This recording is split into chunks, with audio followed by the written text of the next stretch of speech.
substance found by a southwest Arkansas man be part of a government test?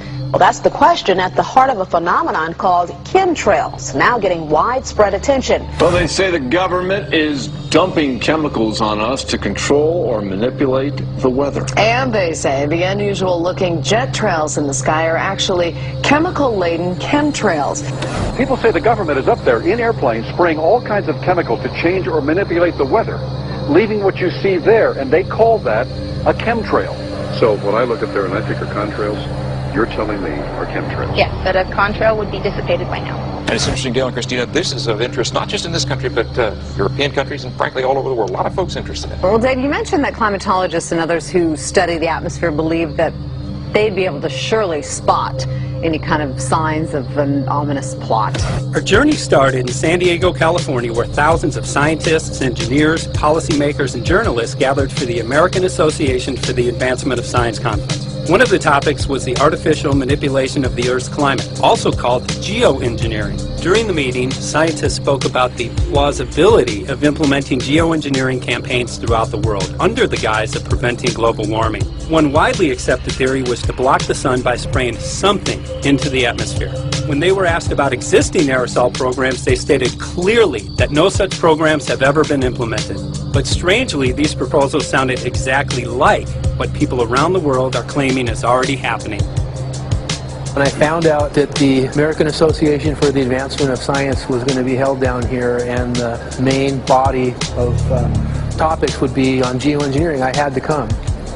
I had to be in on this. I had to hear what these top climate change scientists had to say. And that's the other question about chemtrails and whether geoengineering is being employed right now without our knowledge. I don't have any personal insight to that, other than to say that I worked in government at pretty high levels in the White House and in at state government. I'm personally skeptical of that, but obviously you never know what you don't know. Chemtrails. On the internet, they are cited as proof of the government creating clouds to combat global warming. They claim the American government, with the secret approval of the national government, is covertly using jet aircraft to spray population centres with aluminium, with barium, and with strontium so as to reduce people's immunity and reduce the global population. I'm always a little bit suspicious because the government doesn't seem that capable to do something on such a large scale. That is not rain, that is not snow. Believe it or not, military aircraft flying through the region is dropping chaff.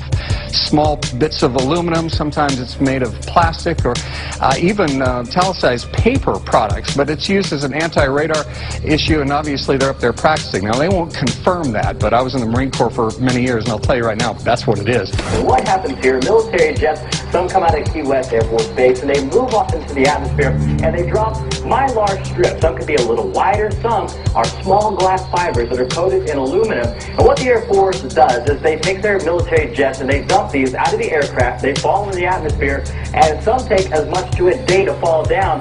This is inevitably military or something going on. The government, the Air Force, you see this kind of a pattern like this, you can rest assured there's something going on. They're actually little bitty magnetic and little bitty strips of, whether it's aluminum. Well, it's a nuisance to you and I to determine what's real and what's not, but it looks like it is a life-saving operation there for the military.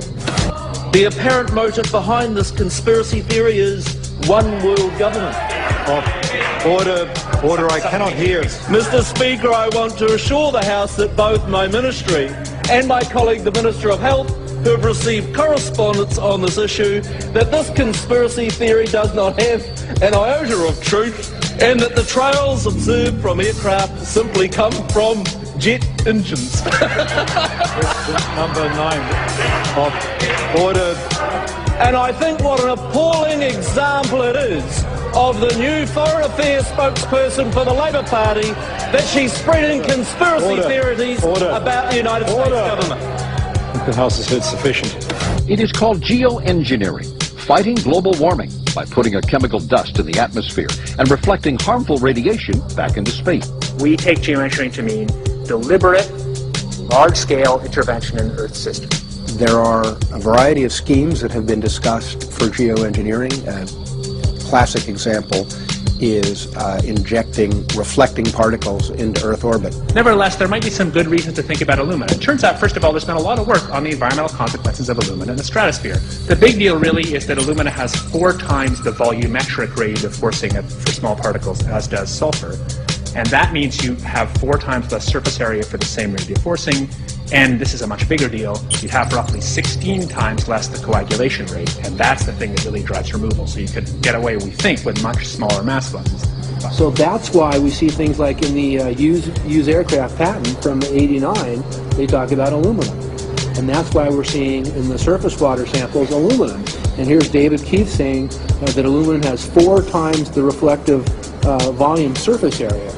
So they'd like us to think that we're talking about sulfur, but here they slipped up and let it out that aluminum is 4 times better to achieving their ends, and it sounds like it's kind of the one they don't want us to know the effects of. The little picture is from a nanofabrication study, which shows you can make very high quality, and do this in just a jet in a very simple way, make high quality alumina particles just by spraying aluminum vapor out, which oxidizes. So it's certainly in principle possible to do that. There's a big literature that's already looked at that. And you could do that by either building new versions of these aircraft or even re-engineering existing aircraft. So there's some ideas of that. So you go to an engineering firm and you want this done. They don't say this is hard or unusual. They say, okay, yes, we could do it. Aerosol geoengineering looks like it is so cheap that the cost is basically not going to be an issue. That means that implementation decisions will be risk-to-risk decisions. The risk of doing it against the risk of not doing it. And it makes the problem of how we govern it fundamentally harder and different and novel. So I've told you that it's cheap to deliver materials to the stratosphere, and I'm convinced that's true. I don't think that will change. But I think the more we do research, the less easy this will look, the more complicated the environmental effects will look, and that's a good thing, because right now it looks too easy. So I think that if we do more research, we're likely to find out that it's harder and more complicated than we thought, and that the side effects are harder to manage, and that's a healthy outcome that will make it easier to do the management. Of course, the opposite reaction is possible. It's an empirical question how people will actually react to knowledge about this. Another reaction is to say, if these crazy scientists are so concerned about putting CO2 in the atmosphere, they want to think about these things, then that might actually mean we should be more serious about the risks of CO2 in the atmosphere. And by the way, it's not really a moral hazard, it's more like free riding on our grandkids. And by the way, it's not really a moral hazard, it's more like free riding on our grandkids. Numerous air quality studies, including from CARB, California Air Quality Resource Board, have named submicron-sized particulates as being particularly harmful for human respiration. Through all the discussions today, I have not heard any mention of this fallout, and has this been studied, and also the effects of a highly reactive metal like aluminum on toxifying soils and waters? The question is, what would be the effects of these materials on human health if they came down into the stratosphere, in particular small particles and aluminum? So the collaborators of mine working on the aerosol scheme are actually folks from Carnegie Mellon who focused on human health impacts. And while we haven't published it, that was the very first thing we did, was do the order of magnitude calculation in level pencil and paper, but with an expert on human health impacts about whether there could be an issue. And for aluminum or other particles, there are a lot of toxicological things that need to get looked at seriously. But if you're just thinking about the sheer number of particles and the human health impact of small particles, the answer is, well, we haven't published it. That was the first thing we looked at with some of the leading experts who do epidemiological research on human health impacts, and it's not even close to being an issue. To clarify, so 10 megatons of aluminum dumped into the atmosphere would have no human health impact. So let me be more careful here. To separate out the toxicological, so the alumina we've only begun to research and published nothing. Alumina we've only begun to research and published nothing.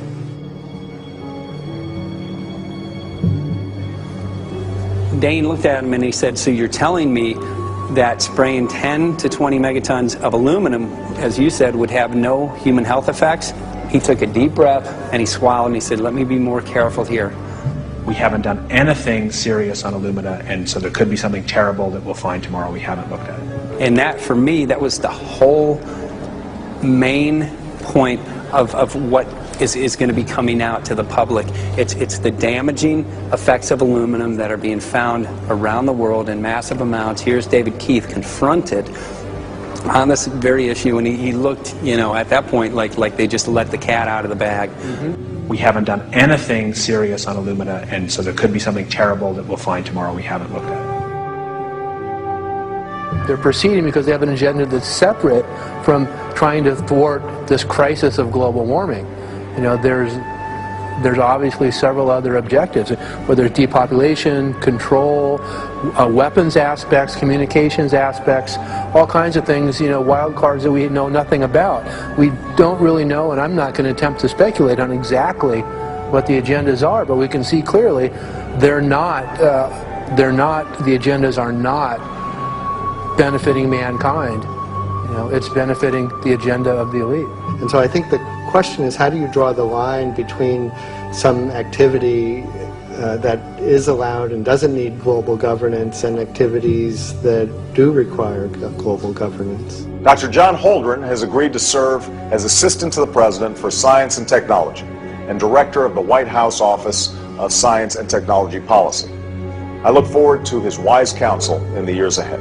My personal opinion is that we have to keep geoengineering on the table. We have to look at it very carefully because we might get desperate enough to want to use it. So what would we do if in year 2040 or 2060 there's a severe climate crisis, say widespread famines or Greenland sliding suddenly into the ocean? That the only plausible way in which we could start the Earth cooling this century is to directly intervene in the climate system, say by putting particles in the stratosphere. We do stuff in the stratosphere all the time, of course, and so it's not as though the stratosphere is absolutely pristine. But you don't want to have people going off and doing things that involve large radiative forcings or go on for extended periods, or for that matter provide lots of reactive surfaces that could result in significant ozone destruction. You know, maybe I'm putting a particle into the atmosphere because I'm trying to make money, or maybe I'm putting a particle into the atmosphere because I'm engaging in scientific research and trying to understand cloud physics, or maybe I'm putting this particle into the atmosphere because I'm trying to make it rain locally to seed a cloud and get more snow on our ski slopes. And this obviously raises all kinds of questions. It's hugely risky. It will likely negatively impact some people, but we might find ourselves in a situation where those risks seem worth taking. One of the things that really shocked me was in one of the breakouts they had the benefits of these programs and then the risks. Now the benefits, the one thing that was stated was the just cooling the planet.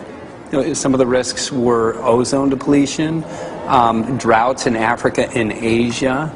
I got to tell you, I came away from this experience after listening to these scientists for 4 days of symposiums, really concerned, because it's clear now that they are justifying, rationalizing, and looking to legitimize some really, really horrible impacts, further impacts on our environment. And they're basically formulating the sales strategy and the implementation and oversight strategy and the funding strategy. After San Diego, I was shocked by the programs that had been proposed. I decided to write about it. That night when I finished, I sent the article to an online publication with my email address attached. When I woke up the next morning, my inbox was flooded with responses from around the world. Why? Because I had just broken the story on aluminum in geoengineering models, which I had no clue at the time that very few people knew about. Now this metal, aluminum, is being found in massive quantities way above normal levels all over in rain, in soil, and in snow. After that, the calls started pouring in from people who were desperate for someone to investigate. That was the fuel that started the film.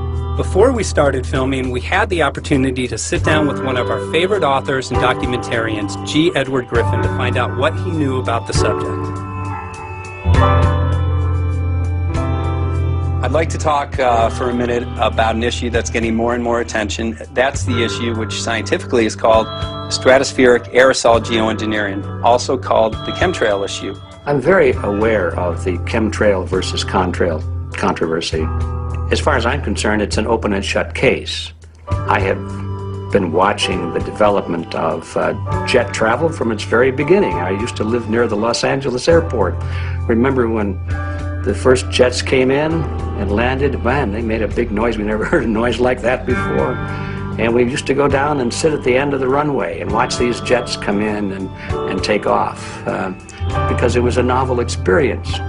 I've been watching jets all my life, and I know about jet contrails. I've watched them. They're vaporized moisture, ice crystals, and they get out there in the atmosphere, and then they effervesce and evaporate and then disappear, and you can see them.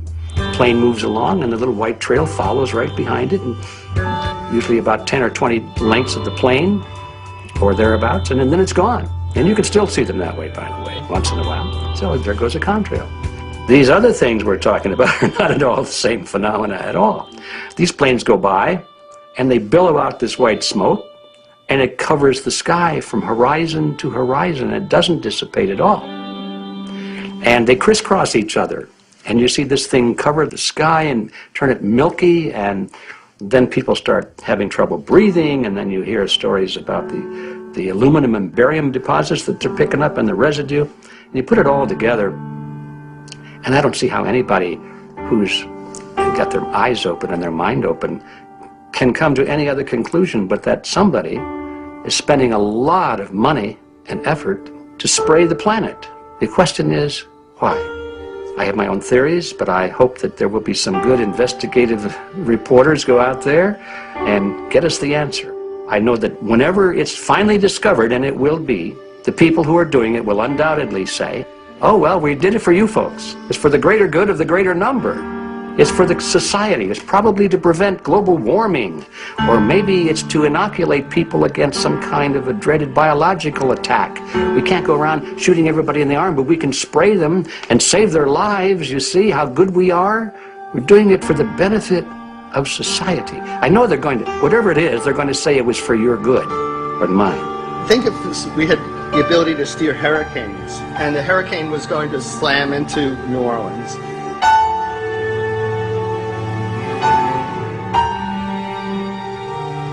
And let's say you could steer it so it would hit Mississippi instead, where for 100, that means I would be willing to more or less kill 18 Mississippians to save 1,800 New Orleanians. And if you do that knowingly, are you murdering those 100 people? And there's all kinds of equity issues there. Now, also, we might be wrong about our steering, and if we didn't do the research right, maybe our steering would intensify Katrina and even kill more people in New Orleans. And so this question of how do you develop the confidence to know that your intervention will reduce overall damage, and then how do you deal with the understanding that you might be damaging some people who wouldn't have been damaged before while saving people overall? The spraying appears to be mostly in NATO countries. I've seen it here in the United States, I've seen it in England, I've seen it in Scotland, I've seen it in Canada, and I've had reports from people who live in France. There's a grouping, there's a political grouping here of some sort. It's international in scope. It's not just an American phenomenon, it's international. And anybody that wants to investigate that, I think, has to take that fact into consideration. They're going to find a political grouping and a political motive here. But in my humble opinion, it's not in your good or mine at all. I don't know what it is, but we'll soon find out.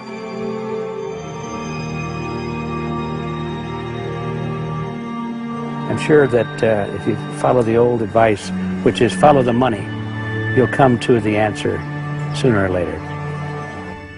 Soon we realized that we all shared the same need to get this information out there, to share with the public, to let people know what is being done. Ed felt so passionately about the issue, he offered to help us. Well, the main thing now, since it looks like the budget is going to be met, is to get it done well. We don't come off the tree knowing any answers at all. Yeah, we're not scientists. We're just asking questions, exactly. And we've got to be very skeptical about the answers. It's totally accurate, totally honest. Why can't people see this? They're not hearing it. They don't know that the facts are not being presented. We're very lucky, you know that? Look at this opportunity that's being dumped on us. I know. Opportunity. It's, well, this, Yes. This is going to be a battle, I know that. Challenge and a battle, but I mean, why are we here if it's not for that? We're going to go to a short break with DJ Foxy. Can't go to get him tomorrow, so it's going to be you for the moment. I'll call him again. So. Sounds good. I saw the sky crisscross with chemtrails, and I can't remember if it was in LA or I was on the road, but I had looked up one day, and I thought, look at that. That's not the flight path, man. That was a grid, a regular grid. Over the city, and I couldn't believe my eyes. Milky white clouds. And, you know, it all seems very obvious, and now the evidence of what we have on the ground with the aluminum, the barium, strontium, and with what we see in the patents and what the geoengineers say are going to happen, I mean, for the everyday Joe, this is a slam dunk. This is a very delicate moment for the powers that be, because they're taking a covered-up operation like the tropospheric aerosol program, or chemtrails, Project Icarus, whatever, it's had many names over the years. And they're making it over into a geoengineering scientific shield to deflect sunlight because global warming's out of hand. So at this very moment, the belly of the beast is right above us with no armor. Whether people believe in chemtrails or not, the geoengineering should be scary enough. And when people learn about geoengineering, chemtrails will then become apparent, because they're the same. So you're talking about global conspiracy here. Geoengineers propose doing this on a global level. Off to Redding, California. Guess this is the second step after the AAAS meeting. We'll see what we find.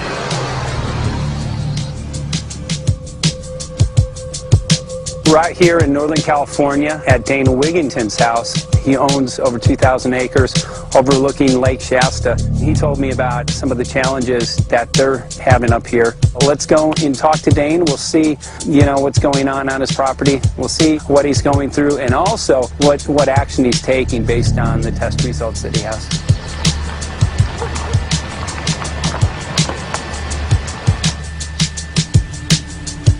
As you know, I have a background in the energy fields. I worked in the first solar plants in the continental U.S. in the early 80s.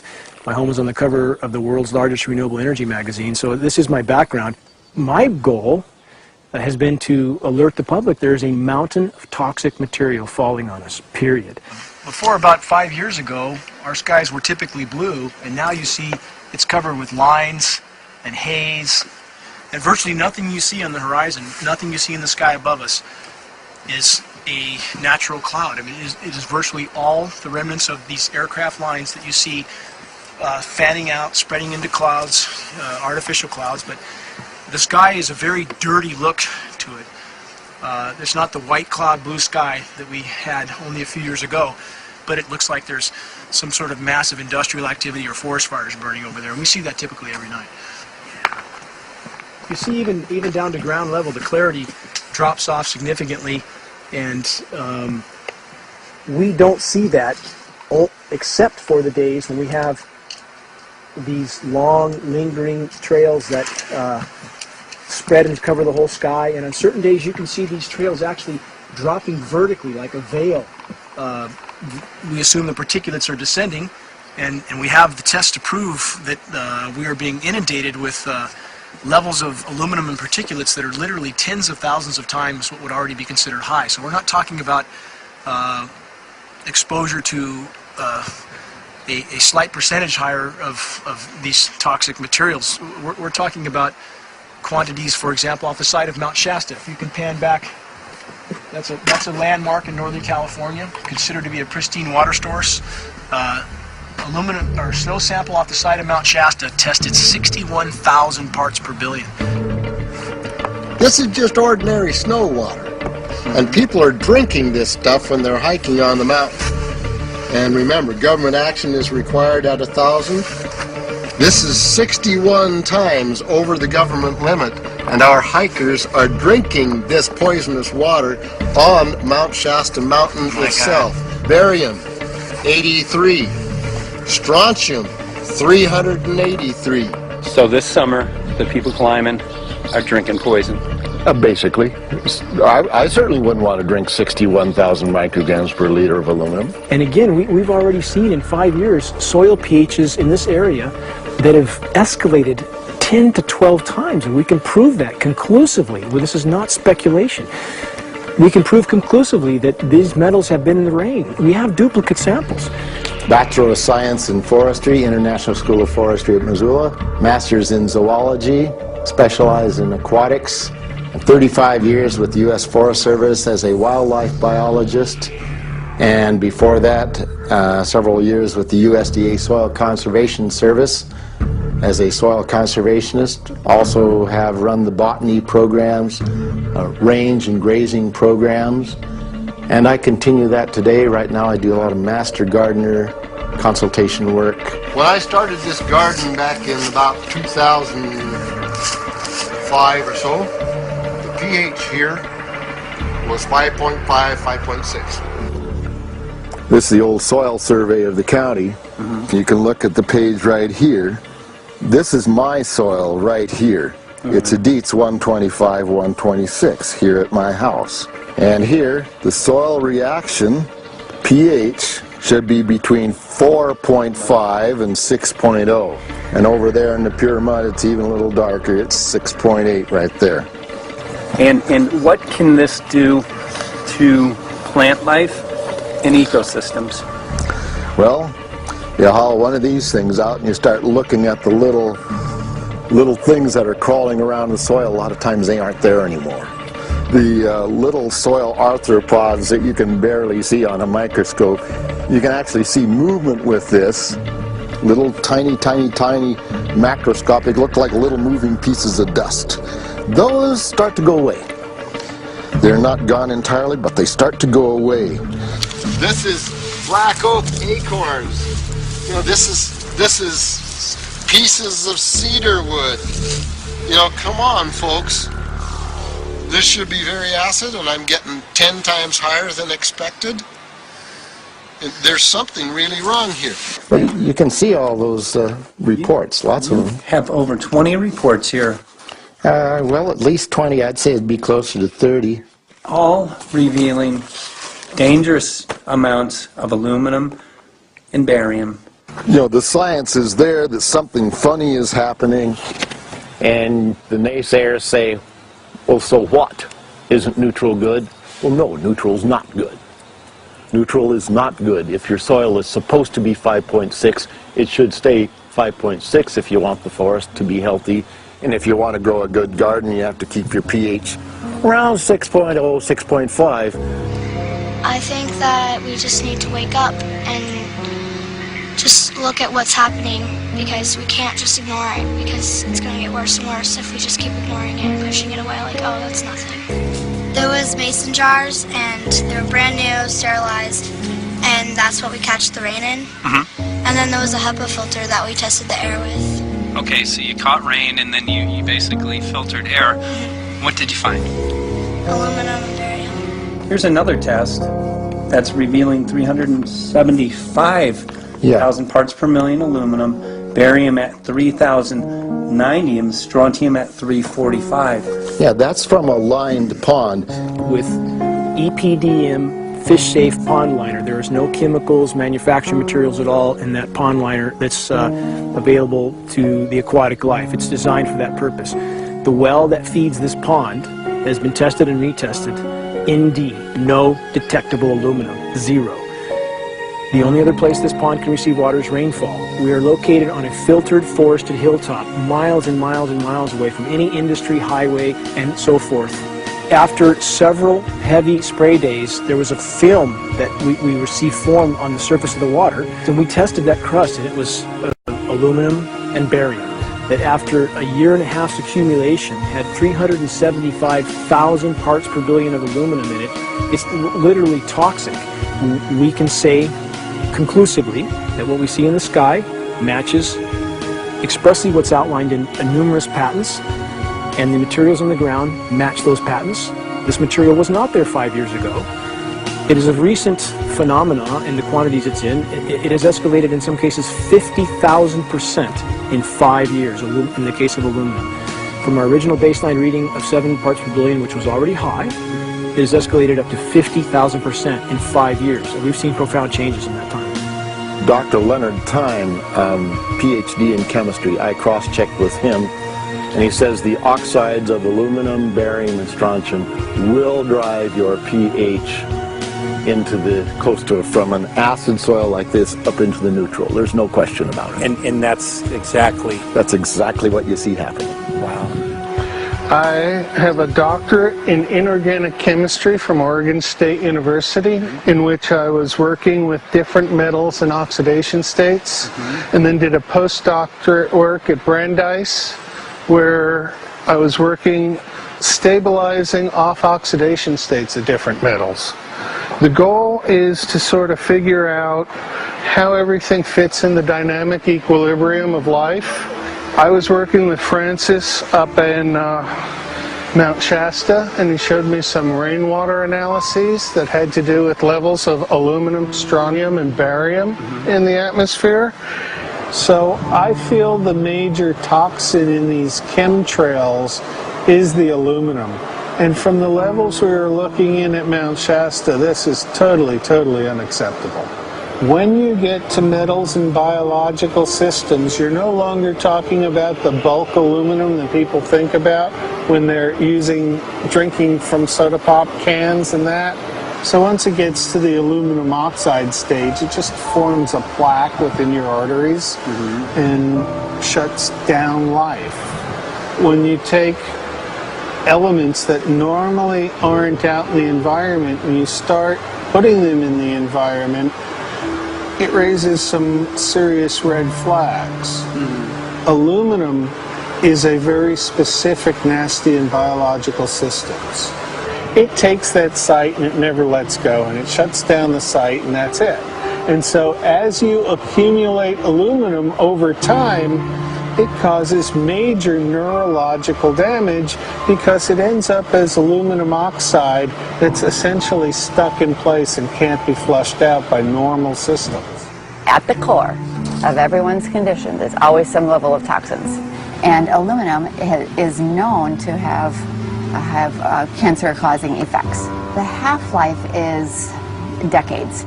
I think that we should be working on taking more of these toxins out of our environment instead of adding more toxins in. It's very concerning that if we add more toxins to our environment, that will be increasing the rates and risks of cancers. Even one patient is not worth it.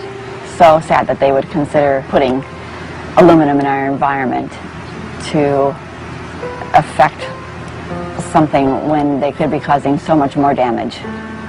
Wherever the material is coming from, it is there. The amount of metal falling on us cannot be disputed. Absolutely, this is not speculation. The amount of metal in the last 4 years, as I said, have increased to a degree of thousands of times, and California Air Quality Resources Board has studied the aerosols from China. These metals are not amongst them. Mike, the reason I've chosen to focus so primarily on this issue is I feel all other issues are secondary.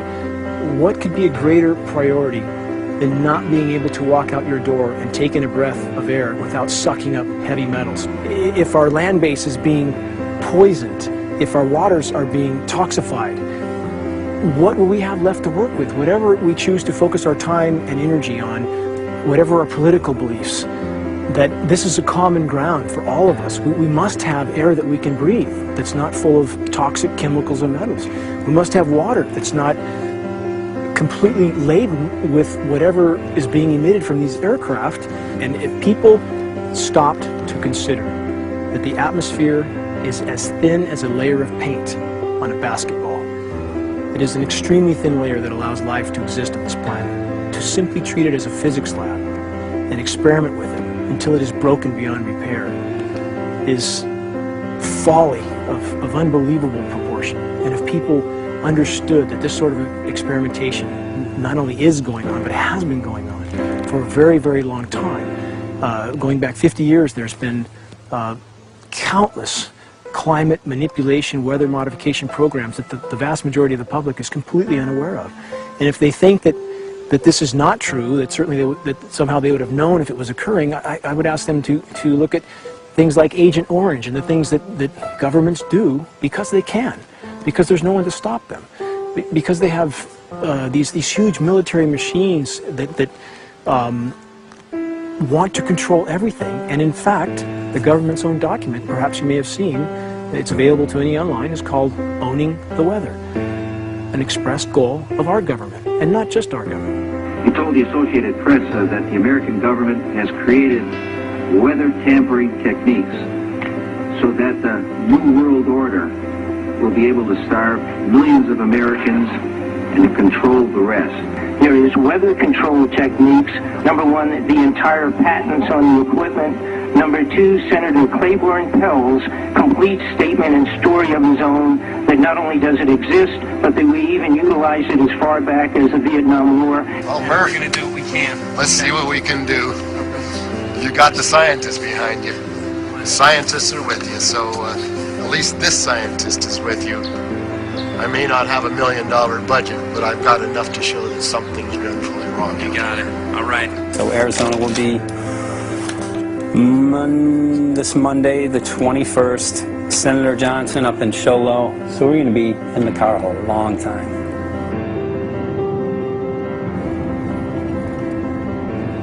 Well, it is such a pleasure. This is such an excellent place back here, I'm telling you, Michael. But you know what? We love it. It's so private and it's so quiet and peaceful. And please come in. My name is Karen Johnson. I served in the Arizona State Legislature for 12 years. I was in the House for 8 of those years and in the Senate for 4 of those years. When you see a plane fly overhead, there's a trail that leaves the end of that plane, and it goes from one horizon all the way to the other as the plane flies across, and it begins to filter out and cover more and more of the sky in kind of ripples. It widens out and fills the whole sky. I mean, how could anybody think that that was the case? And then to live and to be underneath that and know that whatever is in that is falling down upon you and upon your animals and upon the earth. And I mean, it's frightening to me. And if people don't start really waking up and facing the fact that we've got people that are doing terrible things to us, and we had better wake up and fight back now. I mean, I'm the mom of 11 kids. I've got 35 grandkids. I mean, I've got a stake in this. I care about what is going to be left for my children. I care about it, and I'm extremely worried about what is going to be left to them.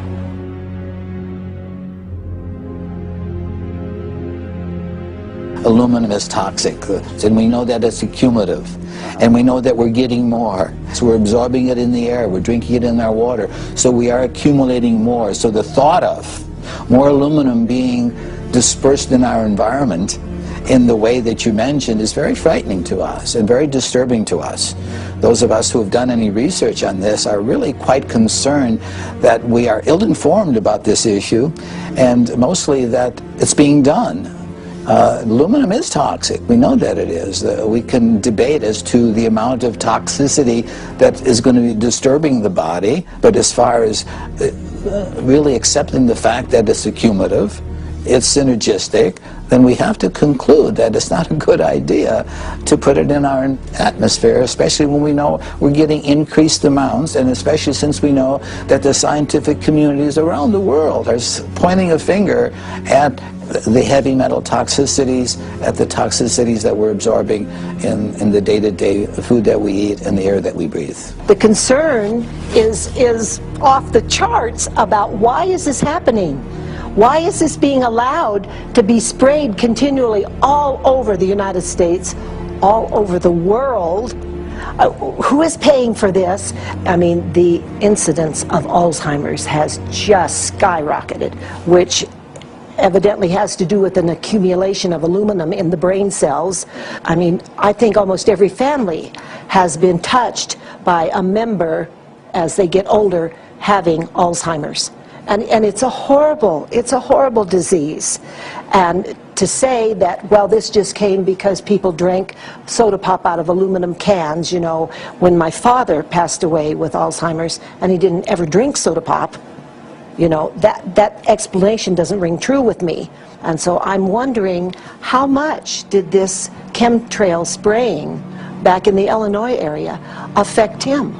Aluminum and fine metal is an accelerant. Our friend who's a firefighter up in Pine, Arizona for 20 or 30 years says that the wildfires now that they're fighting are way beyond anything they've seen before in intensity.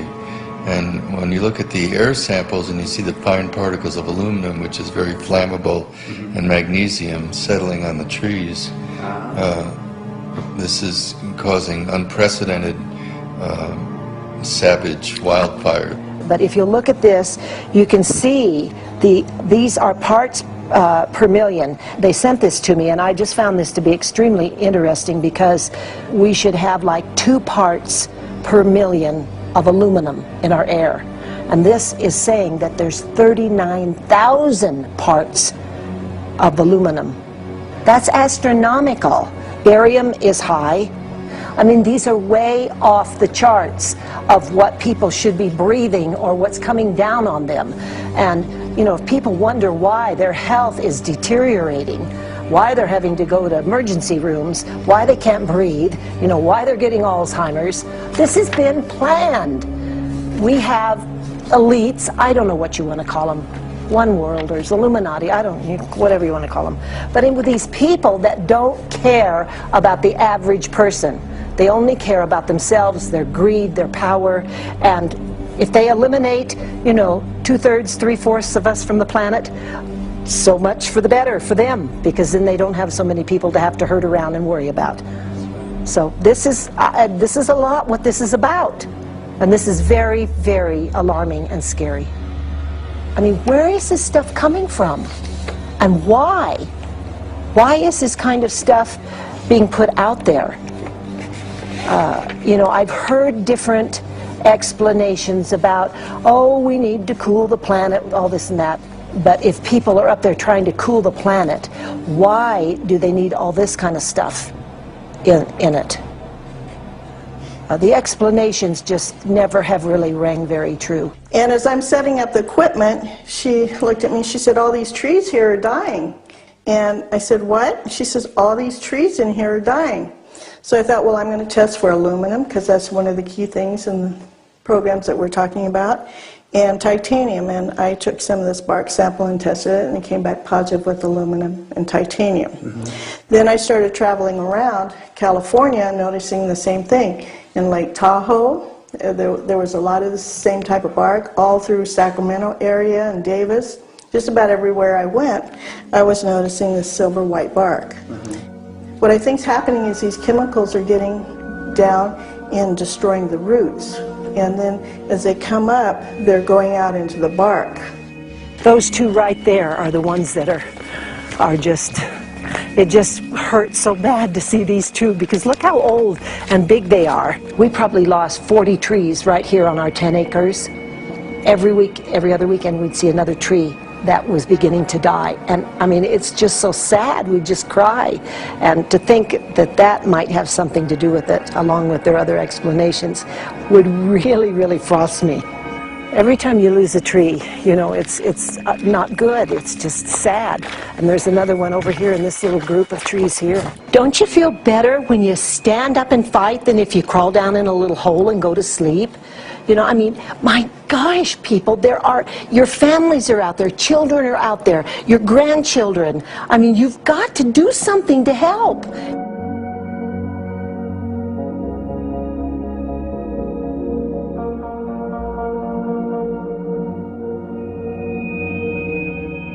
My greatest hope is to get people to question. And hey, if they don't wake up while we're there, I'm hoping to plant some seeds. We're going to the most beautiful place on the planet, Hawaii, to see what's going on, collect some data.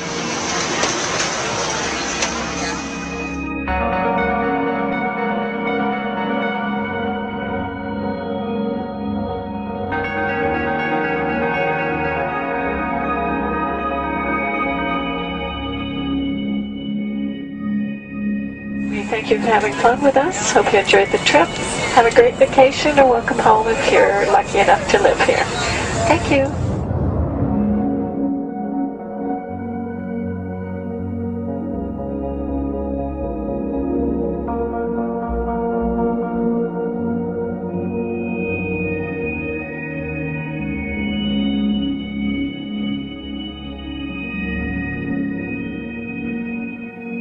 The whole valley's off the grid, so it's either solar, wind, or generators.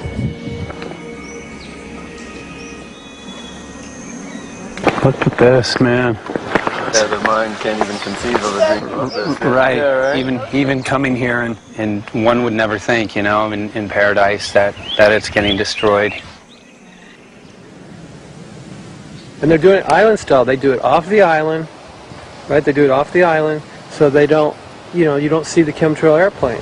The theory is that they're spraying the ocean, offshore, and It's coming in on the... and it's coming in. Now these are coming from the west. They're also spraying on both sides today. A lot of this stuff is actually chemtrails coming this direction. There's material that's blocking. We should be able to see to the horizon, you know, where the Earth curves, because we're high enough and we have the ocean, right? So we should be able to see. We should be able to see the Big Island. It's only 30 miles away. And you can see it's not a blue sky behind it. That's the key. It's all, you know, has that kind of weird looking blue, like silver blue, I call it. And this is a nice day. You know, there's no more blue sky. The night we're going to look at the stars at night, and it's like you'll see. You can count them. There's so few stars at night now. There should be hundreds of thousands of stars, and I can count the stars. There's like one here and one planet here. It's like you might see some nights you'll see 100, some nights you'll see 10. This is what concerns me. This kind of stuff right here. It's just soft. Okay. This just comes right off, this bark. That's not natural.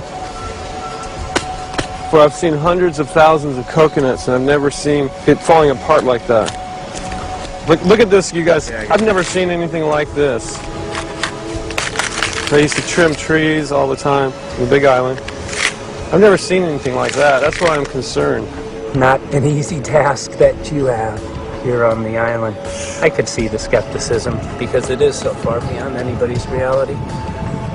It's amazing. It's just amazing to try to look through somebody else's eyes. Like my eyes, I can see this so it's like night and day, and other people it's just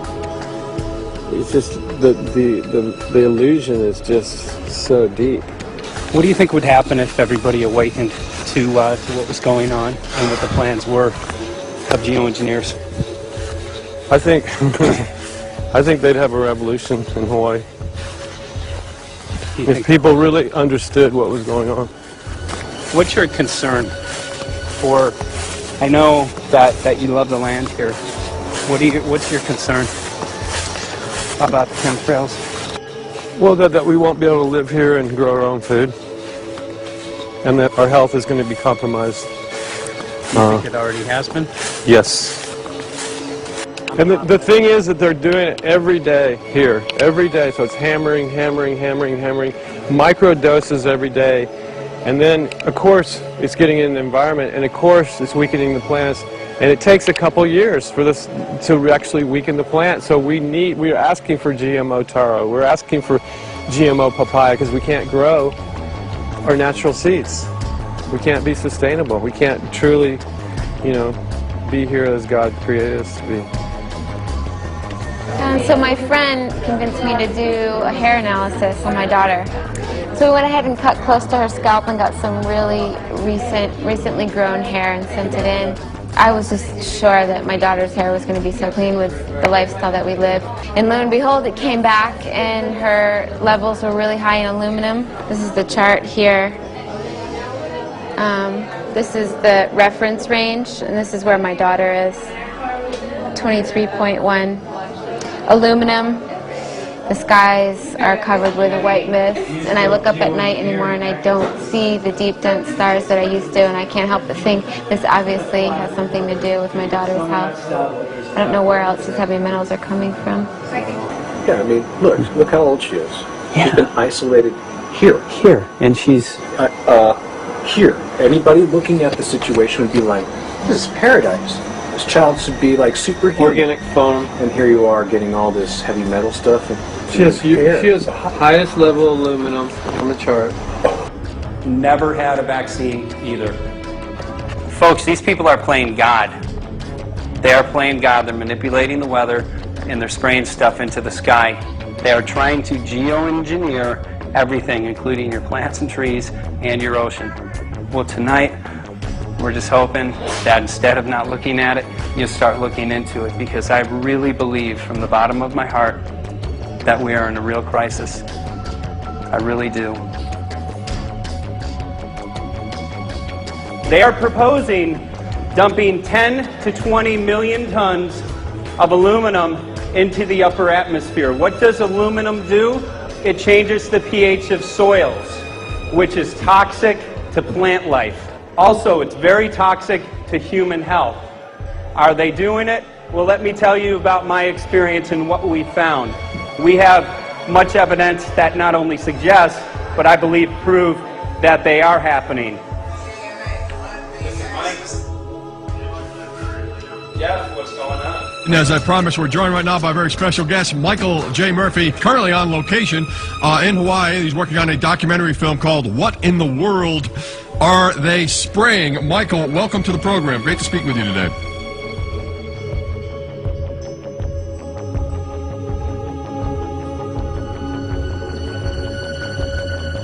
I had a friend who recently, he's always looking at things from a different perspective. He's a bit of a conspiracy theorist, you know. And he says that whenever the president comes to L.A., there's no spraying that week.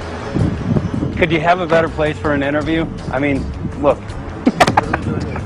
Well, this is being done over our farms and over our things. So basically, they want to eliminate our ability to eat organic food, have clean water. So in some ways, it sounds to me like, and you know, again, it's just a projection, but it sounds to me like this is control. How do we control the masses? Yeah. How can aluminum be good for you in any? And what was the second chemical you mentioned? It's barium. Barium aluminum. Obviously, those are toxic to everything. To human health. To human health, to farms, to animals, to everything. 61,000 parts per billion. And there should be a government alert at 1,000? At 1,000, people are drinking this. People that climb the mountain, they're drinking that snow. It's poison. Oh my God, that's so disgusting. So that's 60,000 times above regulation. Exactly. 60,000 times above regulation. And I've talked to friends, and they're like, well, that's just ice. That's just condensation. And I'm like, you can talk to a second grader. Ice doesn't float in the sky and spread out that way, you know? You're not an expert, but you're a concerned citizen who said, wait a second. Who's actually doing the research. Yeah, you're doing the research, and that's what we need to do as Americans and say, you know what, I want to know what's going on. I want to know what the FDA is doing to my food. I want to know what the government's doing with my air, my water, and the soil. And, you know, it's just great what you're doing. And I just, my kudos to you for bringing light to this subject. Put all of the theories aside, just what geoengineers are proposing and what's being found is scary enough. So we can just address that. And I encourage more people to just step up and ask questions and do what he's doing. So thank you, Michael, very, very much. Aerosol spraying aluminum affects everywhere, and we have a beautiful tropical climate which I believe might be in jeopardy. So we wanted to not only come and bring the message of what people were finding around the world, but encourage people to test for the aluminum, strontium, barium. Essentially, I think it was an effective trip. I saw a lot of people here in Hawaii, in Maui, awake and not only curious but willing to look into this deeper, and that's my only hope. This is one of the boldest moves, I think, from Ed Griffin yet.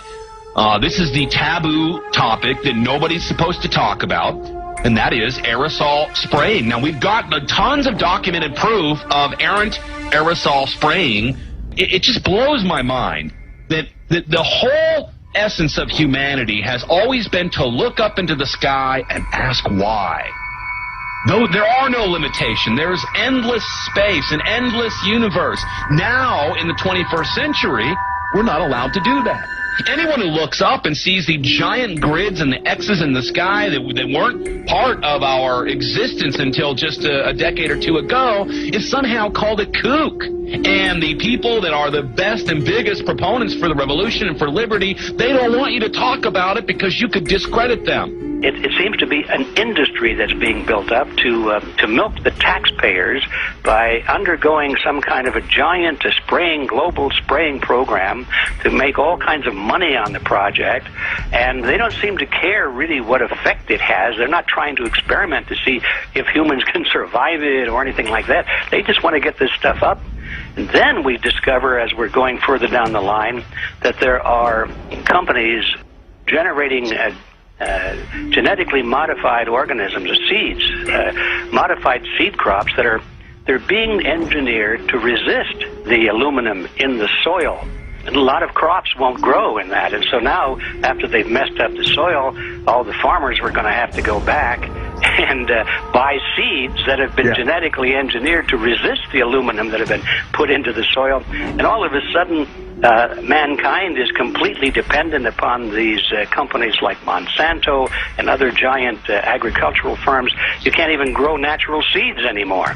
And we're looking at that. It's a shocking thing. I hope we don't find that that's true, but all the arrows right now are pointing in that direction. We get into cost-benefit analysis here because there's also HARP could be involved in this. Geoengineering, as you guys mentioned, which is documented heavily in Dennis Kucinich's bill, that is the Space Preservation Act, which, by the way, I don't think got through Congress. And then Kay Bailout, as we call her here, Kay Bailey Hutchinson, also put together some legislation in order to qualify geoengineering, which again is supposed to save us all from global warming. But it is cost-benefit analysis because they can benefit on so many different levels. Ed, that's how they do everything, isn't it? That's right. And you know, there's an old adage: if you just follow the dollar, follow the buck, you get to the source of the problem. And it looks to me like there's a tremendously profitable industry being built up right now around this concept of geoengineering or weather modification or reducing global warming and all of these other things that can be sold fairly easily to an unsuspecting public. They all say, oh, well, that's good. We don't want global warming, you know. And so they put up with this, and they don't question, they don't criticize. But behind the scenes, you see a whole industry being built up, which is, as I say, tremendously profitable. And the money for all of that is coming from the taxpayers. And it's a scam, is basically what it is. We're just focusing on the one area that is real easy to prove. There's no speculation in the area that we're going into. They definitely are doing this geoengineering. They definitely are talking about it. They're working up formulas for it. They're putting together strategies for it. They've got funding for it. Everything is in place. We don't even have to go into those other areas to make the case. Okay, let them believe that, but at least they must understand that there's no question that they're talking about it and planning to do it. And so shouldn't they be equally alarmed about what they're going to do if it can be shown that barium and aluminum and some of these other toxic metals are very destructive to the planet and destructive to human health? Isn't that enough? You know, how many issues do we need to crank into this? And so, you know, if you're going to kill the planet and kill the population, do we need any other reason to be alarmed? What in the world are they spraying? Thank God people are asking this question. That's all we want. We just want to be able to ask these questions. Our good friend G. Edward Griffin, all these years, Mike Murphy and Paul Wittenberg are doing this great effort with your help. This is a community effort to get people real information. What in the world are they spraying? Any final quick comments before we're out of time? And my only final thought is that we asked the question, what in the world are they spraying? And we now know what it is. And folks, you're not going to like it.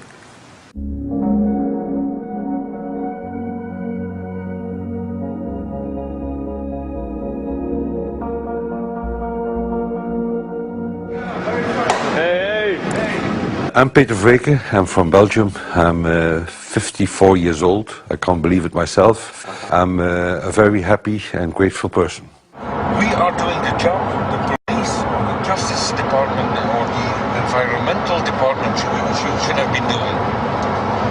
And it's really essential that it's going to be a grassroots revolution. I think so. God is on our side because we are not fighting against, but for. Yes, we're fighting for. I was in the council for about 25 years and also a period as the mayor. So from that moment on, 10 years ago, everything started to change. I start to get a picture of what is really going on. And it became crystal clear to me that we, humankind, have been manipulated and dominated and exploited for centuries. So, and this chemtrail phenomenon made me angry because I was so helpless. You can decide what food you're going to eat, what you're going to smoke, what water you're going to drink, what kind of life you're going to lead, but not with this phenomenon. Then you are just a victim. It's only a game. And there have to be good guys, and there have to be bad guys. And luckily, we are in the position to be able to play the role of the good guy who has the chance and the opportunity to overcome. 3 days that we shared with them, my heart just dropped because it was such a beautiful way to live and such a peaceful way to live. I left thinking, what's this going to be like in 10 years? Is everything going to be killed off on the property? And if it is, how are they going to get their food source? Are they going to have to take a class, you know, and get certified by company XYZ? And what are the requirements for that? And that really is the end of freedom. I'm concerned about that. I definitely, I really am. Yeah. I learned to say everything is now as it has to be now. And everything is going to be okay. It's going to be all right. It's going to be okay. Yeah. Yes. I have this deep feeling that in the end we will prevail because we have the right on our side. The cosmos is helping us. And I have this strong feeling that we are being supported by entities and by forces we can't even imagine.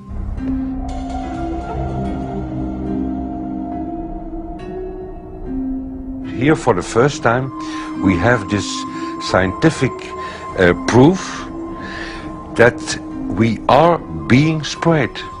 We are being spread, and it's incredible and it's hard to believe, but we are being spread. I think at this moment to stop is not an option. Once you know it and once you have a tool like this and an opportunity like this, that the issue of chemtrails or persistent jet contrails or whatever name you use for it, that this phenomenon is recognized as being real, publicly debated on. In the context of geoengineering, I think it's high noon to bring this to the public. This is what the sky is supposed to look like. These are old paintings. We forgot this, I'm afraid. In the years that I have been a medical research journalist, I have looked at many things, and I found the same three issues in whatever I'm looking at. And that is that we are being dumbed down, we are being made sicker, and we are being made infertile. Citizens gathered from around the world in Belgium for the first International Chemtrail Symposium. The event attracted leading professionals, politicians, and activists who discussed the health, environmental, and social implications of these programs. Today it's only going to be about facts, documents, figures, patents, licenses, everything that brings us to the truth. We have no other weapon against this vast complex than exposing and bringing their dark works in the light of the truth. We have the hope that by our efforts, more and more people will become aware of the fact that we are deceived by our leaders. So today, we, as a family, join forces with the people who publicly made known to the world that chemtrails are not a conspiracy theory, but a conspiracy fact. From the Technische Universiteit Delft in the Netherlands. Ladies and gentlemen, please welcome Koen Vermeer.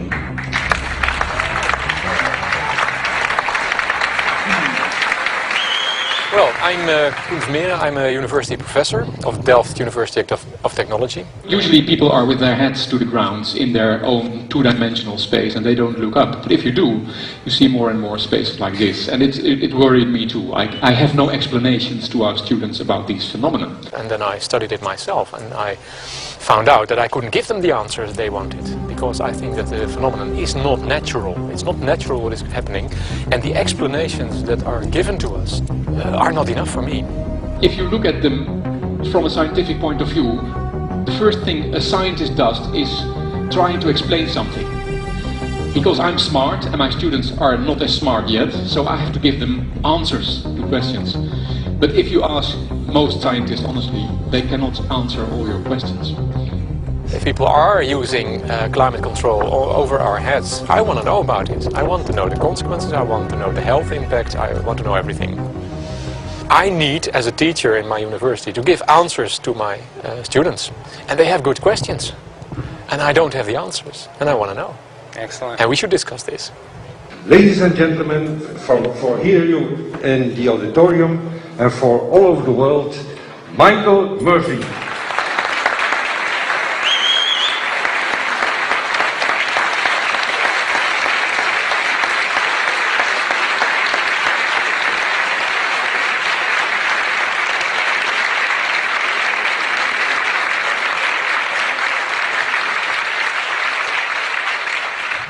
Well, thank you very much. It's definitely an honor to be here in Belgium. The people who are in power control everything. They control the markets, they control us, now they're even controlling the weather. And they can use that for warfare applications. The one thing that they cannot control is what God had originally made, and that's natural organic seeds. This is called the Hegelian dialect. It's called problem, reaction, solution. The problem here is massive amounts of aluminum, things starting to die. The solution is company X that says, hey man, you're not getting yields on your crop. Everything's dying. But I got the solution. I got a seed that will grow in this environment. The only problem is now you have to start buying from me. We're a little concerned that maybe part of this agenda could be to kill off anything that's natural and organic and re-engineer it with aluminum-resistant GMO seeds. Many may know we just got back from a week of filming in Hawaii, and it was an incredible trip. A big concern for the people there is they're beginning to see softening of the coconut trees. But their concern is that these programs may again be part of a broader agenda to destroy anything that's natural and organic, so that the corporate redesigned GMO foods might be the only source of food for people. I didn't anticipate so many people, young and old, who are interested in this phenomenon and are concerned about it. And I especially liked the address that the young girl gave today. Only 17 and already making an address to the audience. That is, well, incredible. My name is Sofia Xenidis. I am 17 years old. It is quite scary to know that the air we breathe is not what it's supposed to be. That the food we eat and the water we drink contain traces of those substances which are sprayed out over all of us as though we were being poisoned like insects. The feeling that this is causing me are feelings of deep anger and rage. I don't want to be poisoned. I don't want to be infected with cancer.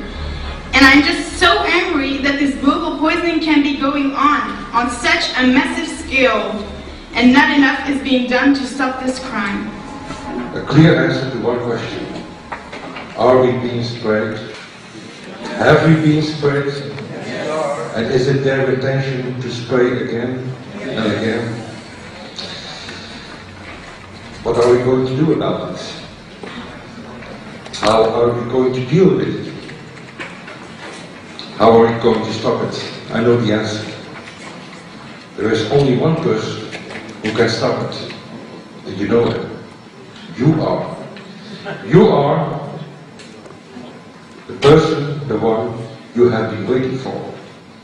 We are magnificent, beautiful, godlike, divine human beings. Ladies and gentlemen, sisters and brothers, in this auditorium and in the whole world, thank you so very much for being present with us. And for now, please enjoy this anthem.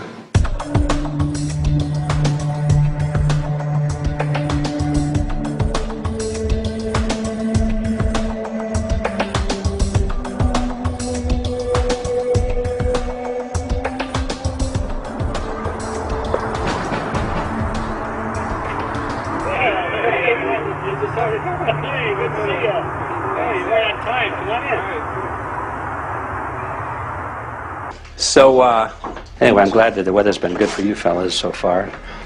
Just think if we were doing this in the wintertime, you might, if you're going to Washington, D.C., you might run into snow. Thank God we're not. That's right.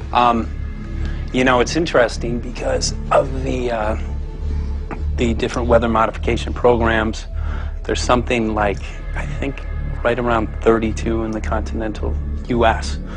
alone going on. So the theory is that geoengineering is in part weather modification. You know, Mike, that's a very good point. There are so many subsets connected with this issue of geoengineering. People are writing to us all the time with information about the connection to global warming, the connection to weather modification. Some people think there's a connection with Morgellons disease. Others think it's kind of a means of transmitting electromagnetic impulses from the HAARP antenna system up in Alaska and Siberia. Boy, it gets your head spinning. And each area, I think, is worthy of investigation, but we have so little time.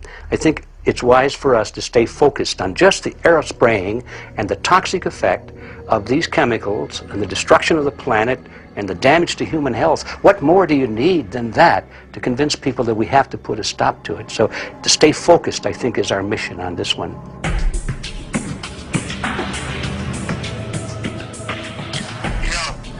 Jeremy, we had an idea. We know that you know the political system real well. Our idea was this: we have a ton of data and information that we've collected throughout our travels, and you know, we really think a good way to end the film would be addressing this to elected officials, some of the senators. So we were wondering this, if you might be able to come and kind of help us out and perhaps show us the way in how to get this done politically. But it sounds like a really good idea, and I'm also going to get to, in terms of researching who it is that we should really focus on talking to about this.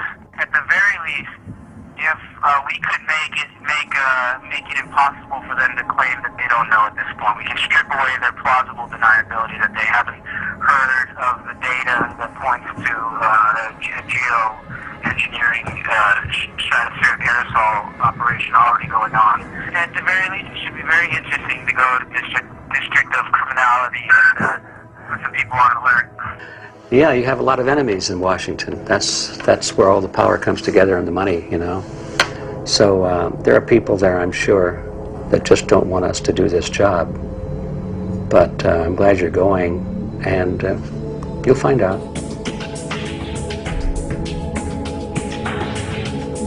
We took the data to Washington, D.C. There we presented our elected officials with the following letter. According to the 5th article of the Bill of Rights amending the Constitution for the United States of America, no person shall be deprived of life, liberty, or property without due process of law. But the daily spraying is depriving all persons living within the United States of life, health, liberty, and integrity of our common and private property without due process of law.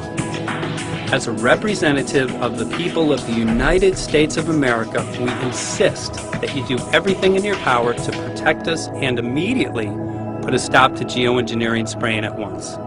There exists no justification, legal or otherwise, to poison the planet and its inhabitants. Now suppose that space aliens arrived on, maybe they're going to land at the UN headquarters down the road here, or maybe they'll pick a smarter spot, but suppose they arrive and they give you a box, and the box has 2 knobs. One knob is the knob for controlling global temperature, maybe another knob is a knob for controlling CO2 concentrations. You might imagine that we would fight wars over that box, because we have no way to agree about where to set the knobs. No global governance, and different people will have different places they want it set.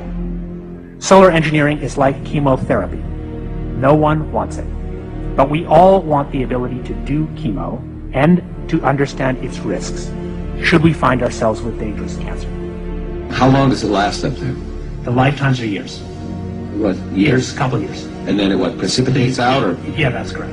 no toxic side effects that we know of? The thing we always wonder about is the unknown. Yeah. So if you're thinking about, say, the acidification, it's clear that's not a problem. There's several studies that showed that. Right. But of course the concern here is with so little research, there may be some unknown that comes out of left field that bites us.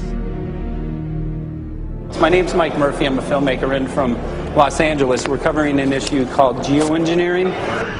Okay, thanks guys. Senator, a question about the issue of geoengineering.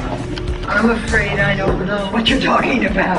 And wondering if you were supportive of geoengineers' proposals of spraying 10 to 20 million tons of aluminum into the atmosphere. I should really get a briefing paper on it before I get an opinion. Oh, not a problem. Are you aware of the issue? Not completely. At all? Okay. Do you have a letter from constituents, and people have concerns? Yeah, We're making a documentary about I don't know, you guys have credentials to be here? Yes, we do. We pass through security as well. Endowed by our Creator. I think so. Please don't touch that. Please don't touch my property. You're lying. No, what did we lie? What did we lie about, sir? No, we're not. What are we lying about? Lying about It's a little unusual, huh? I haven't heard that. You're not aware of it? And it appears that these programs have already been deployed. You know, I haven't looked at that proposal, and so, why don't you let me review it? I can do that. Are you aware of? Actually, I'm going to go. Yeah. Let me go ahead and get that. I will take a look at this, and I will act accordingly. General, this program, this openly covert program of the aerosol spraying, stratospheric aerosol spraying, geoengineering, using tons of aluminum, spraying it up in the sky. I have no idea what you're talking about. Okay. Commonly called chemtrail survey. When you were the head of NEMA, did you see the aerosol trails? Mike Murphy, filmmaker in Los Angeles. Hi, sir. And we're covering an issue called geoengineering, and wanted to know if you're supportive of geoengineers' proposals.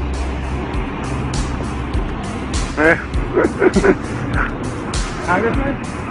Hey, Congressman. I'm wondering if you're supportive of geoengineers' proposals, which is dumping 10 to 20 million tons of aluminum into the atmosphere. Pardon? Okay. Can you make an appointment to my office? I'm not supportive of it. I haven't looked at it so I don't. Have you heard of the issue? Because it's becoming mainstream in public, and there are actually congressional committees which are being formed to talk about these programs. Mm-hmm. Yeah. Well, I think when we drop anything into the atmosphere, we should know prior to the effect of that, right? Yes. And if we don't have the knowledge as to what the effect will be, we shouldn't do it. I think there are 4 different options for thinking about deployment of geoengineering. The first one would be we just ban it. I would argue that one does not want to get too firm a restriction in place on small-scale studies early on because it'll tie the science hands. I think what the science community ought to be trying to do is say, you do small-scale stuff inside this space, and it's a scientific question what that space ought to be. There shouldn't be a lot of oversight and restriction. Congressman? Excuse me. Hi, I'm Mike Murphy from Los Angeles, covering an issue called geoengineering. These guys are running from the geoengineering issue. I wonder why. I'd have to talk to my staff. I don't know what your details on that are. Have anyone made you aware of the issue, or? Sir? Congressman, your committee talked about geoengineering last November. Are you in support of those proposals? We'd love to give you a paper. Which? Geoengineering? Or you know nothing about the geoengineering issue? Never heard of it. They call it geoengineering, but Yeah, I never heard of it. It's nothing I've ever heard anything about. when we looked up in the air today outside, you see we saw this stuff going on. Quickly, have you heard of geoengineering? No. The proposals to shoot 10 million tons of metals into the air. This committee, Science and Technology, covered it for the first time. No. No, I never heard of it. So we were very concerned. So what? We spoke with Congresswoman Watson's office, and her press secretary, Ms. White, was familiar with Representative Kucinich's Space Preservation Act, which mentioned chemtrails and the weaponization of the atmosphere in space, and then it was pressured to be taken off the bill. Did you see the aerosol spraying going on today over the Capitol? Congressman? Geoengineering carries with it a tremendous range of uncertainties, ethical and political concerns, and the potential for catastrophic environmental side effects. He's not one to do interviews very often, so not as we usually really pressure him into it. Okay. So don't, all that is, don't hold your breath. As chairman of the Committee of Jurisdiction, I feel a responsibility to begin a public dialogue and develop a record on geoengineering. We want to know if you're supportive of their measures by spraying 10 to 20 million tons of aluminum into the atmosphere? No, I think we need to have more research. Okay. And about the issue of current deployment, there's literally a mountain of evidence that many people believe proves the deployment of these programs. Any knowledge of that? No, there's certainly not a mountain of evidence, but I do support research into geoengineering, and I also support looking into the international governance of that. Okay. I hope anybody that has studied it knows that I think that it's a radical proposal, and I hope we don't have to use it, but there may come that point in time where we do. Now, if we could provide you with the evidence that suggests that these programs are and have been ongoing, would you be willing to address this publicly? We've had about 3 or 4 hearings on it. We have addressed it publicly. Well, not about the proposals, but about the current deployment of these programs. Citizens. I don't support the current deployment. I think we need to have more research, and they have consequences that go beyond one nation, and so I think that there needs to be governance to that. Governance is not simply an issue of deployment, but governance before deployment in terms particularly of large-scale scientific fieldwork. I concede that on this subject and in general, it's not popular to talk about global rules. And when these people started talking about the need for UN Security Council oversight, a supranational environmental security enforcement with a strong mandate by the UN, it really was clear that they're looking for a global power behind the manipulation of the environment. But I do think it needs to be sort of an international kind of treaty that does tie and bind all nations into a common fate. It is a common fate. And unfortunately, it's not just big governments that could do this. It is small governments. It is billionaires probably could figure out, I'm going to save the world all by myself, and I won't bother to mention it. How do we decide when there's a planetary emergency? Whose hand is on the thermostat? How do we decide when to start it? There's no way to do that right now. And what if we do start doing it, and then by some problem with the technology or with the will, that we can no longer do it? In a year or two, the aerosols will come out of the atmosphere and temperatures will shoot up at a rate much faster than it's going up now, and it's that rate of change that's hard for us to adapt to. So once we start it, we'll be sort of locked into doing it for a long, long time, and so that, and with basically no end in sight. Boeing would pursue this to make a profit, right? I mean, financial motivation to do this. Let's see. So let me not speak for Boeing. Is that allowed? Okay. Yeah, well, it is what it is. No, but someday, if the U.S. is going to decide to do this stuff, they're going to look to a company who can do it, and you want to be positioned. Boeing would rather be get it than Lockheed Martin. So certainly we have an industrial base that helps the country take on technologies and large-scale challenges like national defense. And we do that both for a profit motive as well as, I think, as a national service. So I think it would be truly disastrous if, you know, we discovered a few years from now that there was a black program that some government had stood up to sort of learn on the quiet how to do this. It's pretty clear you can cool the planet, but you will not and cannot bring it back to exactly the same climate state you started with. So you may or may not, and I expect we'll have a lot of back and forth about how useful it is to ameliorate the risks of climate change. I think there's a good evidence it probably is useful, but we don't know. But it certainly can't get you back to exactly the climate you started with. I think everybody agrees with that. Do you think you'll see deployment in our lifetime? Let me say I hope not. Al? I would agree. I hope not. I hope not. Okay.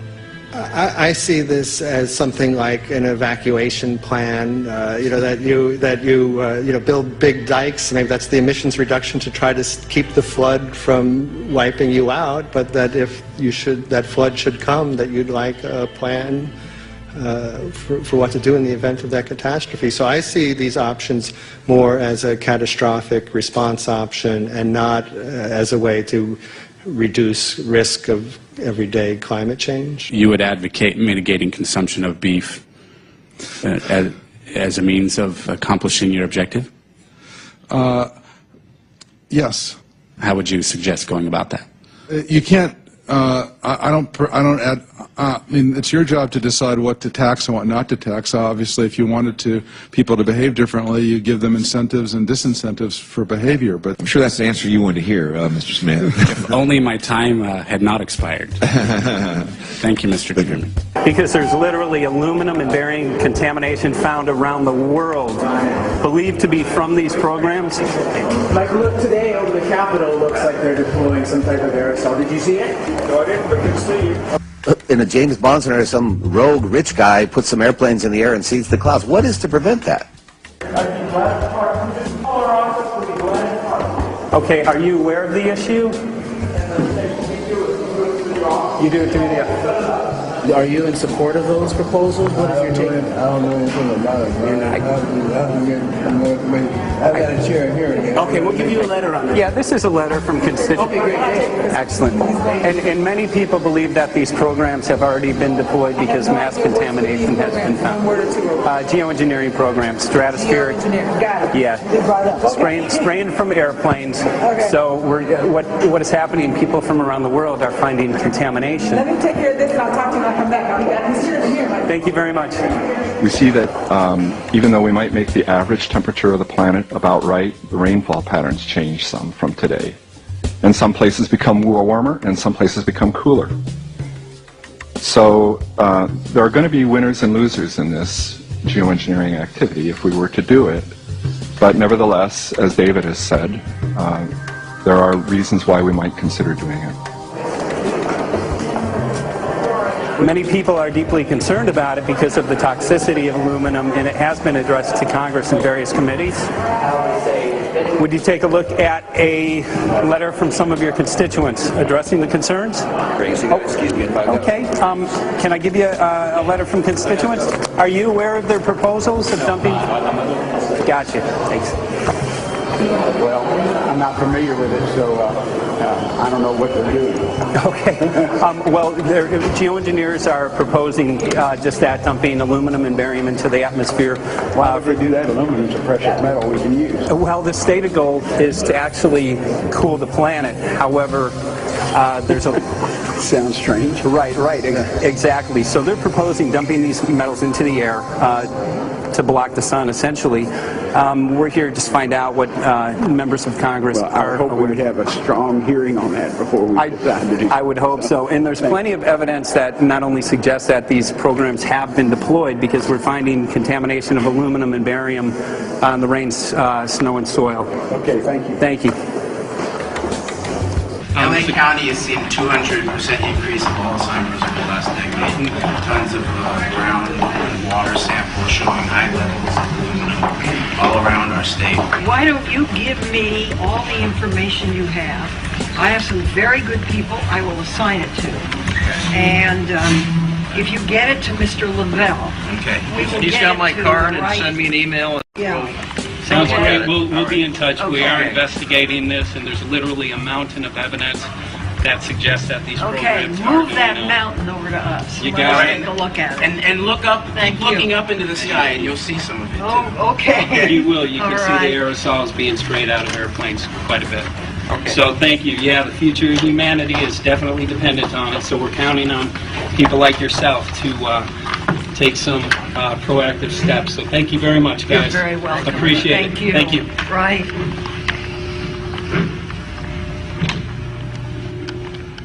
A lot of Congress was running down the hallways to avoid answering any questions, looking for doors in the hallways.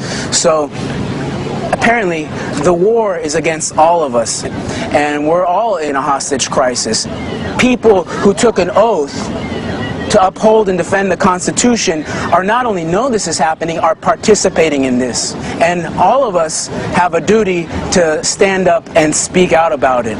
Why is the water being contaminated? Why is the soil being contaminated? Why are aluminum-related diseases going up? And it's affecting all of us, and thus we all have the duty to stand up and speak out and get educated and stop this. For our own sake, for our children's sake, it is a crucial moment in history right now.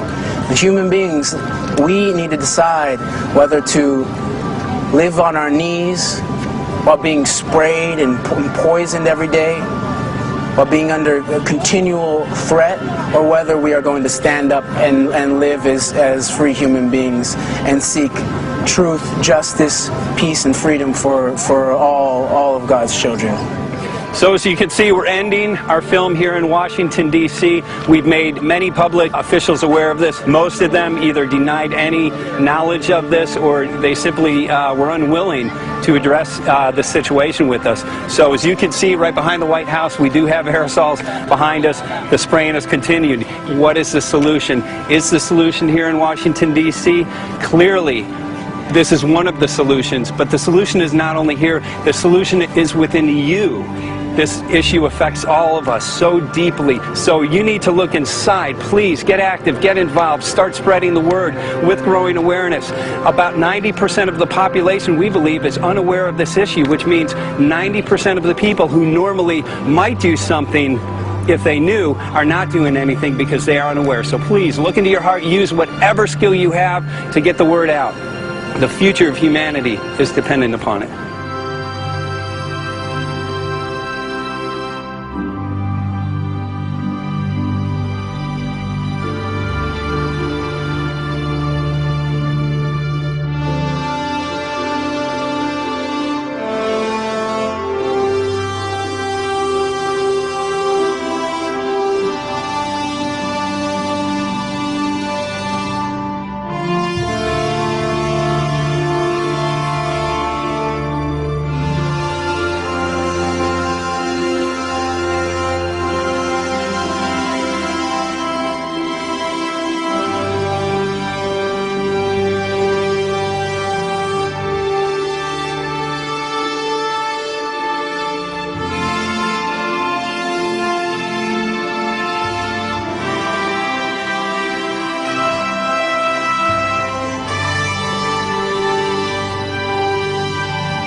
aluminum and barium that after a year and a half's accumulation had 375,000 parts per billion of aluminum in it. It's literally toxic. We can say conclusively that what we see in the sky matches expressly what's outlined in numerous patents, and the materials on the ground match those patents. This material was not there 5 years ago. It is a recent phenomena in the quantities it's in. It has escalated in some cases 50,000% in 5 years in the case of aluminum. From our original baseline reading of 7 parts per billion, which was already high, it has escalated up to 50,000% in 5 years. And we've seen profound changes in that time. Dr. Leonard Time, PhD in chemistry, I cross-checked with him, and he says the oxides of aluminum, barium, and strontium will drive your pH into the coastal, from an acid soil like this up into the neutral. There's no question about it. And that's exactly what you see happening. Wow. I have a doctorate in inorganic chemistry from Oregon State University, in which I was working with different metals and oxidation states, and then did a postdoctorate work at Brandeis, where I was working stabilizing off oxidation states of different metals. The goal is to sort of figure out how everything fits in the dynamic equilibrium of life. I was working with Francis up in Mount Shasta, and he showed me some rainwater analyses that had to do with levels of aluminum, strontium, and barium in the atmosphere. So I feel the major toxin in these chemtrails is the aluminum. And from the levels we were looking in at Mount Shasta, this is totally, totally unacceptable. When you get to metals and biological systems, you're no longer talking about the bulk aluminum that people think about when they're drinking from soda pop cans and that. So once it gets to the aluminum oxide stage, it just forms a plaque within your arteries and shuts down life. When you take elements that normally aren't out in the environment and you start putting them in the environment, it raises some serious red flags. Aluminum is a very specific nasty in biological systems. It takes that site and it never lets go, and it shuts down the site, and that's it. And so as you accumulate aluminum over time, it causes major neurological damage because it ends up as aluminum oxide that's essentially stuck in place and can't be flushed out by normal systems. At the core of everyone's condition is always some level of toxins. And aluminum is known to have cancer-causing effects. The half-life is decades. I think that we should be working on taking more of these toxins out of our environment instead of adding more toxins in. It's very concerning that if we add more toxins to our environment, that will be increasing the rates and risks of cancers. Even one patient is not worth it.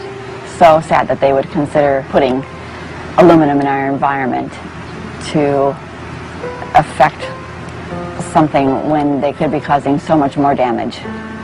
Wherever the material is coming from, it is there. The amount of metal falling on us cannot be disputed. Absolutely, this is not speculation. The amount of metal in the last 4 years, as I said, have increased to a degree of thousands of times, and California Air Quality Resources Board has studied the aerosols from China. These metals are not amongst them. Mike, the reason I've chosen to focus so primarily on this issue is I feel all other issues are secondary. What could be a greater priority than not being able to walk out your door and take in a breath of air without sucking up heavy metals? If our land base is being poisoned, if our waters are being toxified, what will we have left to work with? Whatever we choose to focus our time and energy on, whatever our political beliefs, that this is a common ground for all of us. We must have air that we can breathe that's not full of toxic chemicals and metals. We must have water that's not completely laden with whatever is being emitted from these aircraft. And if people stopped to consider that the atmosphere is as thin as a layer of paint on a basketball, it is an extremely thin layer that allows life to exist on this planet. To simply treat it as a physics lab and experiment with it until it is broken beyond repair is folly of unbelievable proportion. And if people understood that this sort of experimentation not only is going on, but has been going on for a very, very long time. Going back 50 years, there's been countless climate manipulation, weather modification programs that the vast majority of the public is completely unaware of. And if they think that this is not true, that certainly that somehow they would have known if it was occurring, I would ask them to look at things like Agent Orange and the things that governments do because they can, because there's no one to stop them, because they have these huge military machines that want to control everything. And in fact, the government's own document, perhaps you may have seen, it's available to any online, is called Owning the Weather, an expressed goal of our government, and not just our government. He told the Associated Press that the American government has created weather tampering techniques so that the New World Order will be able to starve millions of Americans and to control the rest. There is weather control techniques. Number one, the entire patents on the equipment.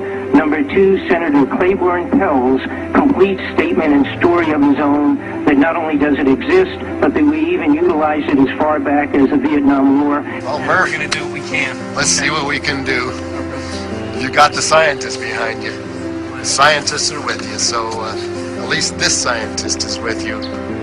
I may not have $1 million budget, but I've got enough to show that something's dreadfully wrong. You got it. All right. So Arizona will be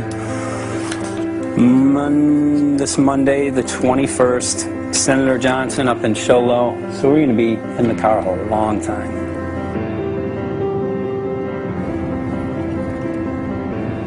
Well, it is such a pleasure.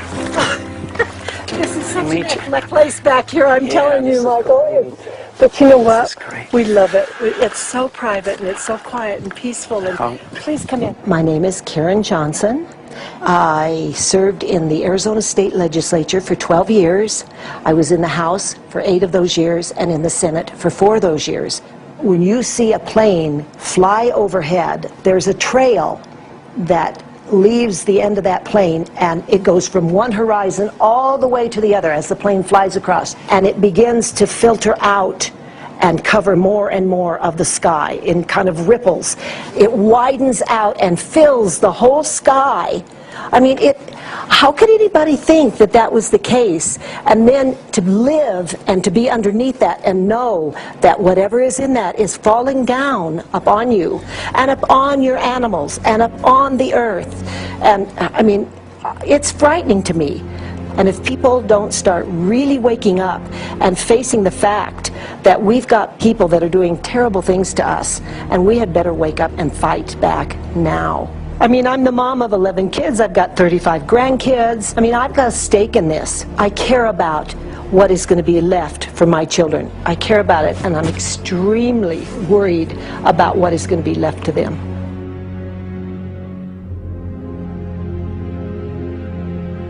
Aluminum is toxic, and we know that it's accumulative, and we know that we're getting more. So we're absorbing it in the air, we're drinking it in our water, so we are accumulating more. So the thought of more aluminum being dispersed in our environment in the way that you mentioned is very frightening to us and very disturbing to us. Those of us who have done any research on this are really quite concerned that we are ill-informed about this issue, and mostly that it's being done. Aluminum is toxic. We know that it is. We can debate as to the amount of toxicity that is going to be disturbing the body, but as far as really accepting the fact that it's accumulative, it's synergistic, then we have to conclude that it's not a good idea to put it in our atmosphere, especially when we know we're getting increased amounts, and especially since we know that the scientific communities around the world are pointing a finger at the heavy metal toxicities, at the toxicities that we're absorbing in the day-to-day food that we eat and the air that we breathe. The concern is off the charts about why is this happening? Why is this being allowed to be sprayed continually all over the United States, all over the world? Who is paying for this? I mean, the incidence of Alzheimer's has just skyrocketed, which evidently has to do with an accumulation of aluminum in the brain cells. I mean, I think almost every family has been touched by a member as they get older having Alzheimer's. And it's a horrible disease. And to say that, well, this just came because people drank soda pop out of aluminum cans, you know, when my father passed away with Alzheimer's and he didn't ever drink soda pop, you know, that explanation doesn't ring true with me. And so I'm wondering, how much did this chemtrail spraying back in the Illinois area affect him? Aluminum and fine metal is an accelerant. A friend who's a firefighter up in Pine, Arizona for 20 or 30 years says that the wildfires now that they're fighting are way beyond anything they've seen before in intensity. And when you look at the air samples and you see the fine particles of aluminum, which is very flammable, and magnesium settling on the trees, this is causing unprecedented savage wildfire. But if you look at this, you can see these are parts per million. They sent this to me, and I just found this to be extremely interesting because we should have like 2 parts per million of aluminum in our air. And this is saying that there's 39,000 parts of aluminum. That's astronomical. Barium is high. I mean, these are way off the charts of what people should be breathing or what's coming down on them.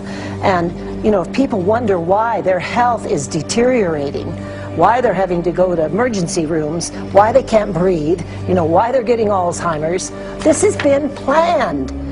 We have elites, I don't know what you want to call them, one worlders, Illuminati, I don't know, whatever you want to call them. But with these people that don't care about the average person, they only care about themselves, their greed, their power, and if they eliminate, you know, 2/3, 3/4 of us from the planet, so much for the better for them, because then they don't have so many people to have to herd around and worry about.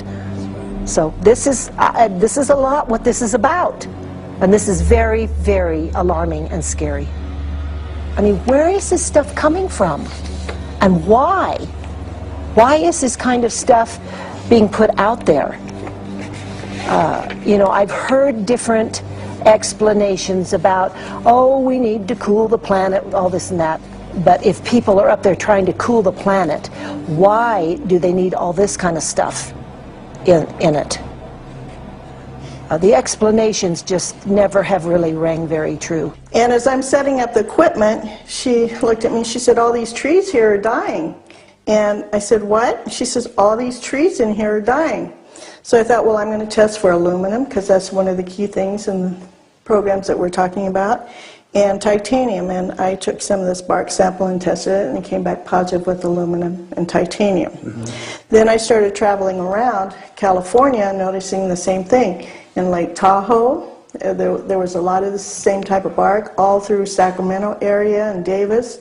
Just about everywhere I went, I was noticing this silver white bark.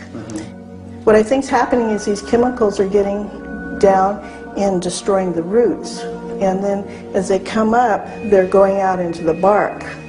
Those two right there are the ones that are just, it just hurts so bad to see these two, because look how old and big they are. We probably lost 40 trees right here on our 10 acres.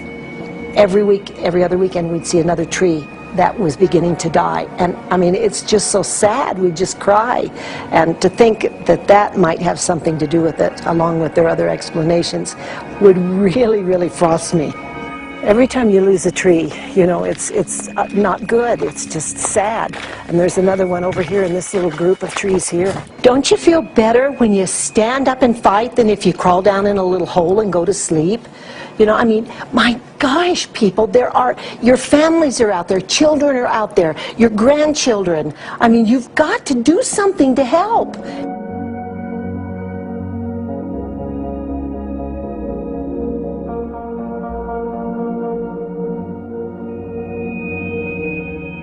My greatest hope is to get people to question, and hey, if they don't wake up while we're there, I'm hoping to plant some seeds.